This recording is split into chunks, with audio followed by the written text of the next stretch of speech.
माझ्या शेतातून घरी येत असताना प्राणघातक हल्ला झाला। कालची घटना मी तर तुम्हाला सगळी वस्तुस्थिती खरी सांगितलेली आहे। मी बागलासारखा खोटा बोलणारा माणूस नाही। जी घडलं तेच सांगणार, चुकीचं सांगणार नाही।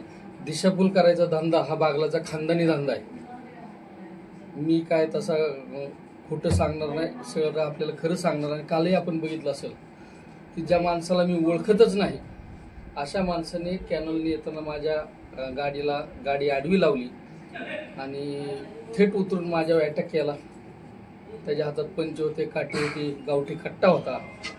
आणि आई जगदंबेच्या कृपेने, सगळ्या शिवसैनिकांच्या आशीर्वादाने आणि मी माझ्या हातून जी काही समाजसेवा या करतोय, लोकांची सेवा करतोय, त्याचं फळ म्हणून देवाच्या कृपेने मी आज माझ्या तुमच्यासमोर सुरक्षित आहे। पण काल त्यांनी या ठिकाणी दिग्विजय बागल यांनी पत्रकार परिषद घेत असताना या खऱ्या अर्थाने या घटनेचा त्यांनी निषेध करायला पाहिजे होता। पण त्याच्या मी तुम्हाला म्हणलोच तशा पद्धतीने त्याच्यात तो विचार नाही, त्याच्या रक्तात तो विचार नाही।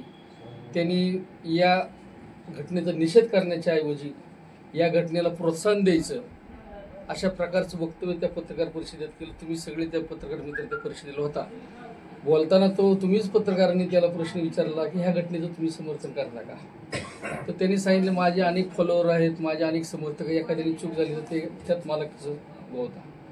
आणि परत त्यांनी असं सांगितलं की जातीवाचक शिवीगाळ केल्यावर असे प्रकार घडणारच। म्हणजे येणे करून त्यांनी या ठिकाणी घटनेचं समर्थन केलं। नुसतं समर्थनच केलं नाही, पण ज्यावेळेस हा घटना घडल्यानंतर मी कालपासून याचा तपास करत असताना त्याचा समाधान कडवकर नावाचा कार्यकर्ता आहे, त्याने आदल्या दिवशी 9:16 रात्री स्टेटस ठेवलं होतं, मारा याच्या भाषा करणाऱ्यांनी सकाळी भेटा। ही समाधान कडवकर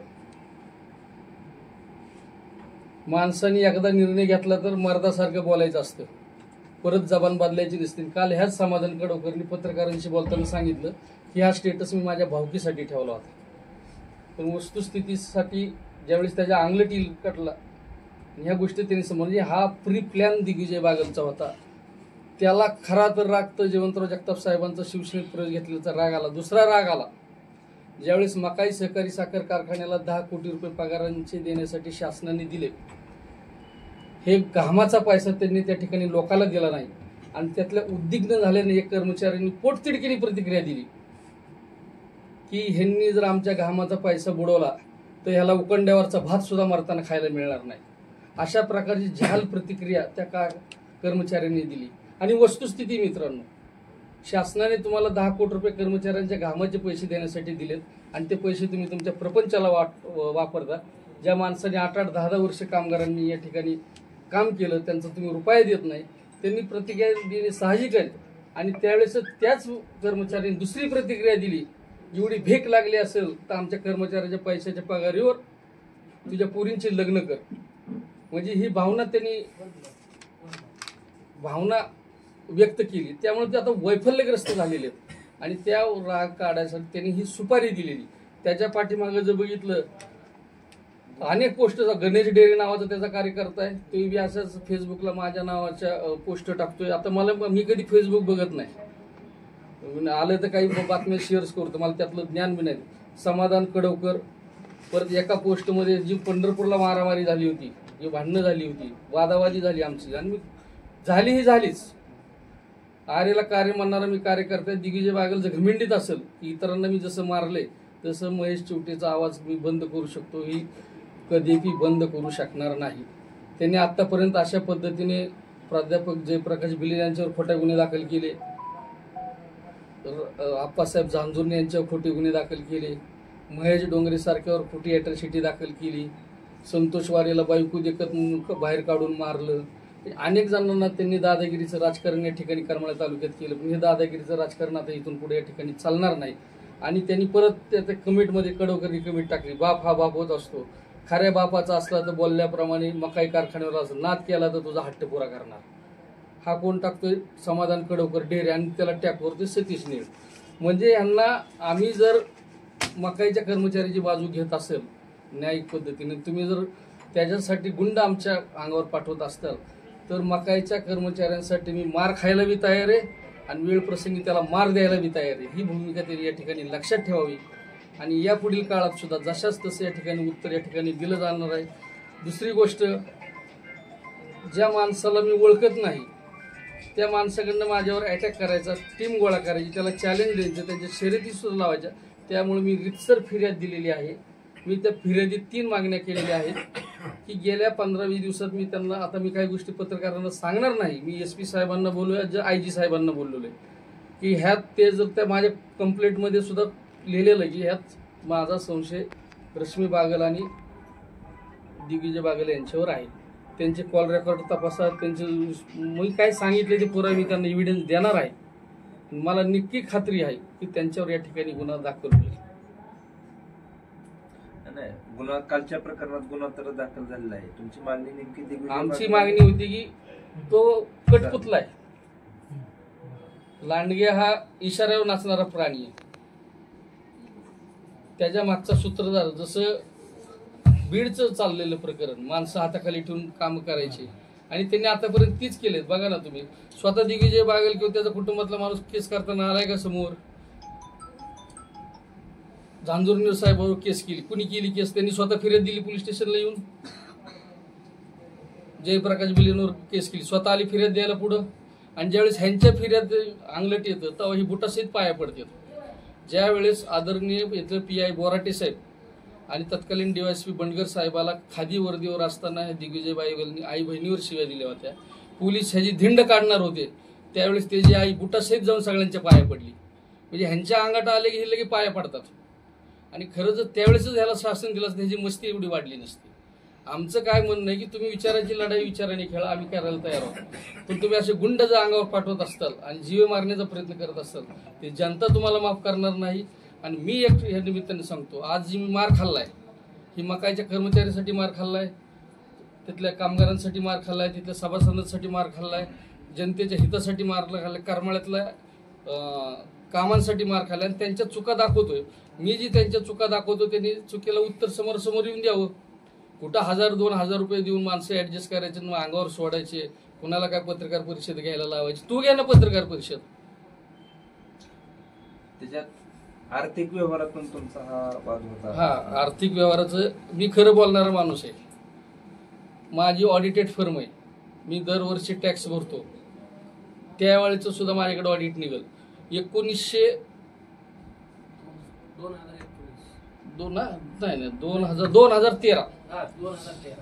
2013 साली माझ्याकडं एक जणाचं खातं होतं. त्याचा चुलत आहे, त्याचा काहीच संबंध नाही. काय नाव त्याचं? मधुकर लांडगे नावाचा व्यक्ती माझ्याकडे आला. असंच 2-3 घेऊन आलं की माझं कांद्याचं पीक वाया चाललंय, मला खत उधार द्या. मी त्याला 84,000 रुपयाचं खत उधार दिलं. मधुकर लांडगे या नावाचा, ह्याचा त्या आता जी काल पोरगा आरोपी आहे त्याचा काही संबंध नाही. त्यावेळेस महाजन 24 जेव्हा मी त्याला खत दिलं त्यावेळेस 450 रुपये त्या पोत्याची किंमत होती. आज त्या पोत्याची किंमत 1800 रुपये. मी खत उधार दिल्यानंतर त्यांनी 4 वर्ष मला पैसे दिले नाहीत आणि आमचे चांगले संबंध होते, येणं जाणं होतं, बोलत होतो. नंतर त्यांनी पैसे न दिल्यानंतर त्यांनी मला हवाला दिला. कुणाचा दिला? तसंच मी त्याला थोडं वादावादी झाली. आम्ही पोलीस, ह्याचा काही संबंधच नव्हता. आदरणीय नागेशजी कांबळे मध्यस्थीला आले. त्यावेळेस दिग्विजय बागलचा स्वतः फोन मला आला. ती मला म्हणतो माहित नाही, त्याची बुद्धी इसरती का काय माहित नाही, मला माहित नाही. स्वतः त्यांनी फोन करून मला शब्द दिला की ते 84,000 रुपये माझे दादा मी तुम्हाला देतो, विषय सोडून द्या. आणि त्याचं ज्यावेळेस ऊस जाईल त्यावेळेस त्या ऊसातनं बिल कापून देतो, ही दिग्विजय बागलचा शब्द. त्यानंतर ऊस त्याचा कारखान्यात गेल्यानंतर मला वाटतं 2016-17 साली 18 साली असेल, तोच चेअरमन होता. मला 84,000 चेक दिग्विजय बागलनी पाठवला. मला फोन करून सांगितलं दादा तुमचा चेक काढलेला आहे, तुमचे पैसे वसूल झाले. आणि तो चेक बाउन्स झाला. बाउन्स झाला. मी परत चेक दिला. परत रश्मी दिदींना फोन, आपली ऑडिटेड फर्म अकाउंट पे चेक आलेला आहे आणि मी 1 रुपया कुणाचं व्याज घेत नाही. आयुष्यात मी रुपयाचं व्याज घेतलं नाही, कुणाची गाडी ओढून आणली नाही. करमाळा तालुक्याला सगळ्याला माहिती आहे, कुणाची फसवफसवी केली नाही ह्यांच्यासारखी बागलासारखी. आज माझ्याकडे ही प्रकार झाला. एक बाई आली माझ्याकडे, आसादी मॅडम म्हणून, तिची 4 एकर जमीन मागितली. 4 एकर जमीन आहे. आज तिची 15 लाख रुपये एकर भाव आहे. तिला आज घरी खायला नाही, दुसऱ्याकडे कामाला जावं लागतंय. तिचा नवरा रोजंदारीने कामाला जातोय. तिला जमिनीची इकून तिला प्रपंच उभा करायचा आहे, तिला 4 एकर जमीन मागे हद्दीतली इकू देत नाहीत, मलाच इकत द्या म्हणून ती 4 लाख रुपये एकराने, एवढी दादागिरी त्यांची. आणि ती जमिनीला आडकाठी ह्या लांडगेच्या पोरांनीच आणली आणि ह्यांचा धंदाच आहे. माणसं आडवे आले की त्याला अॅट्रॉसिटी करायची. आणि त्या आसादीबाई नवरा बायको ख्रिश्चन समाजाचे तिकडे राहण्यात आले की ह्या लांडगेच्या पोरांना पाठवते तिथं खोटी अॅट्रॉसिटी करेल म्हणते. तर आज 10 ते 12 वर्ष झाली जमीन पडली मित्रांनो. म्हणजे ह्यांना लोकांचं मान पिरगळून खायची धंदा लागलेला आहे. आणि लोक करमाळ तालुक्यातली जनता ऐकून घेते, सहन करते. पण इथून पुढं जो कोणी बागलावर अन्याय करत असेल त्या अन्यायग्रस्तांनी महेश चोटीशी संपर्क साधावा. त्याला धाडा शिकवण्याची जबाबदारी महेश चेट्टे आणि शिवसेना घेऊन त्यांच्या पाठीशी खंबीरपणे उभा राहणार. आणि त्या व्यवहाराचा माझा आणि त्या बुलेटचा तर काहीच संबंध नाही. त्यांच्या गावात कोणाला मला बुलेट चालवलाच येतं, मी 10 बुलेट घेईन. आणि ती म्हणले की ह्यांनी गाड्या अनेकांच्या ओढून आणल्या. एक गाडी कुणाची ओढून माझ्याकडे काय तू सांगायलाच नको तुझं काय ती. मी 1 रुपया कुणाचं व्याज घेत नाही. ऑडिटेड माझी फर्म आहे. आणि त्या पार्टीचा वाटल्यास त्याला जाऊन विचारा तुम्ही. दिनेश भांडवलकर या गोष्टीला साक्षी दिली. ह्याची जर बुद्धी भ्रष्ट झाली असेल दिग्विजय बागेलची, बहुतेक भ्रष्टच झाली. काल मुलाखतीत म्हणून तुम्हाला का आठवत नाही बघावं लागलं. अरे तू त्या कारखान्याचा चेअरमन आहे, त्या कारखान्यातून 84,000 चेक कसा काय निघाला? गांजा ओढून बसला होता काय तिथं? सही करताना गांजा ओढली होती का तू? आणि मग पहिला चेक बाउन्स झाला, नंतर दुसरा आणून दिला, परत फॉलोअप केला, मग 5 झाला. ह्याच्यात सह्या दोन ह्याच्यावर. आता 5 ऑडिटेड फर्म, आता त्याला 18 सालचा व्यवहार आहे. आता काढायचं काहीतरी कारण या ठिकाणी काढायचं. त्या व्यवहाराचा आणि ह्या पोराचा काहीच संबंध नाही. त्या पोराला मी ओळखत बी नाही. आणि ज्यावेळेस व्यवहार झाला समजा 2000, आज हे व्यवहार झाले 12 वर्षापूर्वी, पोरा केवढा असेल त्याचा काय संबंध आहे? अध्यक्ष, तुम्ही शिवसेनेचे जिल्हा प्रमुख आहात, ते बी तुमच्या शिवसेनेतच आहे. मग हा पक्षांतर्गत वाद यामध्ये लक्ष का घालत नाही? वरिष्ठांचं ऑब्झर्वेशन चालू आहे सगळ्या गोष्टीवर. खरा कोण खोटा कोण पक्षाला माहिती. मी ह्याच्यासारखं म्हणणार नाही मी प्रामाणिक आहे, मी शिंदेचा कार्यकर्ता आणि मीच लय प्रामाणिक आहे. तू किती प्रामाणिक आहे वरचे ऑब्झर्वेशन करते. तुझी बहीण काय करते सगळ्या तालुक्याला माहिती. एकाच घरात 2 कार्यक्रम घेता तुम्ही. भाजपचा बी कार्यक्रम तिथंच, शिवसेनेचा तिथंच. त्याच कार्यकर्त्याला भाजपचा पुढारी आला की शिवसेनेचे कपडे घालायचे, शिवसेनेचा आला की भाजपचे. आता बोलू नाही, डोंबऱ्याचा खेळ चाललाय यांचा. आणि डोंबऱ्याचा खेळ लय दिवस चालणार नाही. ही सगळ्या तालुक्याला जिथं फायदा मिळत असले कुठेही लोटांगण घ्यायला तयार आहे. आज साखर कारखान्याला पैसे पाहिजे होते 140 कोटी रुपये. त्यांनी त्या ठिकाणी सगळ्या फडणवीस साहेबांकडून लोटांगण घेतलं. आता फडणवीस साहेबांकडनं पैसे घेताना त्यांनी शिंदे साहेबाबद्दल काय काय बोलले ते आमच्याकडे पुरावे आहेत ना. बरं, तुम्हाला 140 कोटी आदरणीय देवेंद्र फडणवीस साहेबांनी दिले, ते कशासाठी दिलेत? कारखाना चालू झाला पाहिजे, करमाळ्यातल्या सभासदांचे प्रश्न सुटले पाहिजेत, कर्मचाऱ्यांच्या पगारी झाल्या पाहिजे, लोकांची देणे दिले पाहिजेत. त्या 140 कोटी घेतले तुम्ही प्रॉपर्टी दे. तुझ्यात जर हिंमत असेल, तुझ्यात जर दिगंबर बागलाचं रक्त असेल तर 140 कोटीचा हिशोब चौकात येऊन मांड. 140 कोटी दिलेले शासनाने काय केले हे जबाब आमचं सभासद विचारतोय. मी सभासद आहे, माझ्यासारखे 25,000 सभासद आहेत. ज्यावेळेस सोनं 10,000 रुपये तोळा होतं तेव्हा आम्ही शेअर घेतलाय. आज 10,000चं 1.25 लाख रुपये सोनं झालं, आमची किंमत 1.25 लाख रुपये झाली आहे. तुझ्या बापाची पेंड काय आले की पैसे उडवायचे सगळे? दे ना हिशोब. ती काय सहकारी संस्था आहे? अहो, ह्यांना पात्रतेचे राहिले नाहीत निवडणूक लढवायला, म्हणून बाकीचे लोक दानाला दिलेत. हिंमत असेल तर रश्मी बागेल सुभाष चौकात 140 कोटीचा हिशोब द्यावा.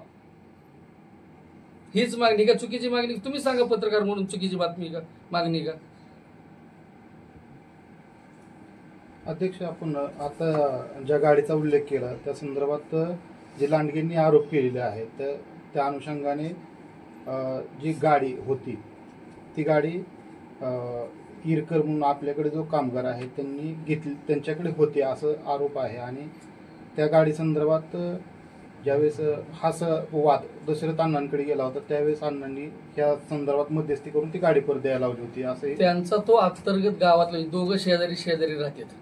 त्यावेळेस तो राजेंद्र इरकरच्या घरी जाऊन त्या बुलेटून त्यांनी त्यांच्याकडनं खाजगी व्यवहार त्यांचा, त्याच्या घरी ते गेल्यावर तो राजेंद्र मिरकळ विनयभंगाची केस करायला चालला होता. त्या लांडगेनी ह्या माणसाच्या घरी जाऊन आई बहिणीवर बायका देखत शिव्या दिल्या. बायका देखत शिव्या दिल्यानंतर हा विनयभंगाची केस द्यायला लावला. तर लांडगेनी याला सांगितलं तुझ्या अॅट्रॉसिटी दाखल कर.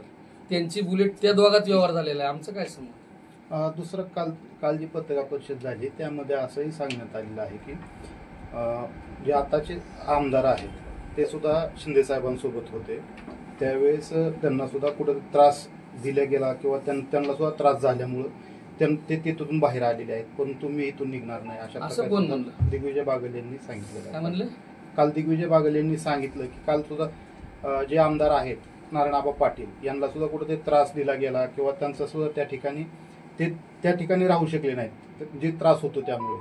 परंतु या ठिकाणी मी शिंदे साहेबांचा एक निष्ठ कार्यकर्ता आहे, मी तिथून हलणार नाही. शिवसेनेत कोणालाही त्रास दिला जात नाही. प्राप्त परिस्थितीत शिवसेना भारतीय जनता पार्टीची युती होती आणि महायुतीतनं ही जागा राष्ट्रवादी काँग्रेस पार्टीकडे जात होती. शरद पवार गटाची साहेबांची प्रचंड हवा होती. आदरणीय नारायण पाटील साहेबांवर एकनाथ शिंदे साहेबांचंही प्रेम आहे, पण त्यांचं तेवढंच प्रेम विजयसिंह मोहिते पाटलावर आहे. आणि निवडणूक जिंकण्यासाठी त्यांनी तो योग्य निर्णय घेतला आणि त्यांचे ते निवडून आणले. अरे त्यांना ते शरद पवार गटाकडनं वरून त्यांना 1,12,000 मतं पडली. तुला आमच्या शिवसेनेने तिकीट दिलं, आमच्या शहर भाजपच्या सगळ्या कार्यकर्त्यांनी काम केलं. आमचेच 25,000 मतं आहेत शिवसेना भाजप युतीचे. लाडक्या बहिणीचे 10,000 मतं, तुझे 5,000 सुद्धा मतं नाहीत. तुझा अपक्ष उभारला असतं तर खरी लायकी तुझ्या तालुक्याला कळली असती. शिंदे साहेबाचं उपकार मान.